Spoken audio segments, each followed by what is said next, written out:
Deep in the heart of the forest, where the trees stood tall and the air was thick with the scent of nature, lived a mighty lion. This lion was not just any lion, he was the ruler of all he surveyed. He had a big golden mane that flowed like a river of fire and a roar that could be heard miles away, echoing through the valleys and hills. All the animals in the forest, from the smallest ant to the largest elephant, knew he was their king. They respected him, feared him, and admired his strength and wisdom. One sunny day, as the golden rays of the sun filtered through the canopy, the lion felt his tummy rumble with hunger. He had not eaten in a while, and the thought of hunting seemed exhausting. Hunting, with all its running and chasing, sounded like too much work for the mighty king who preferred to conserve his energy. He pondered for a moment, his sharp mind working quickly. He wanted an easier way to get his food without having to exert himself. The lion decided to call all the animals to a grand meeting in his clearing. His powerful voice echoed through the forest, summoning them. He sat on a big rock, looking very important and regal, his eyes scanning the gathering crowd of animals. The animals waited nervously, their hearts pounding, eager yet anxious to hear what their king had to say. They knew that whatever he decided would affect them all. From now on, you will all bring me food. The lion's voice boomed with authority, leaving no room for argument.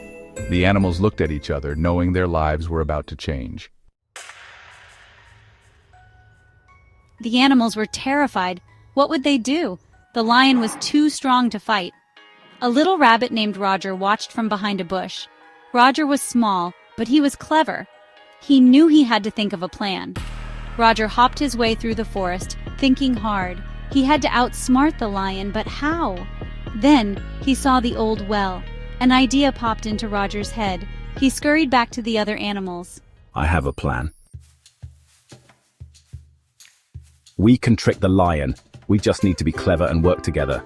We'll use the old well in the forest. It's deep and dark, perfect for our plan. Roger gathered the animals together. He knew they had to act quickly before the lion found out. He whispered his plan so the lion wouldn't hear. The forest was filled with tension as they listened. The other animals listened carefully. They knew their lives depended on this plan.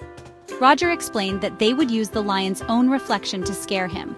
He detailed every step, making sure everyone understood. It was a risky plan, but it was their only chance. The animals felt a mix of fear and hope. It sounds dangerous, but we trust you, Roger. We believe in your plan. Yes, we'll help you trick the lion. Together we can do this. The animals were still a little afraid, but they trusted Roger. They knew he was their best hope. They agreed to help him trick the lion. With a final nod, they set their plan into motion, ready to face whatever came next. Where's my food? The next day, the lion woke up feeling very hungry. Where's my food? He roared at the empty clearing. Your Majesty, another lion is here. He wants to take your crown. What? Take me to him. Roger led the lion to the old well. He's down there. Roger said, pointing. The lion looked into the well and saw another lion staring back. Get out of my forest!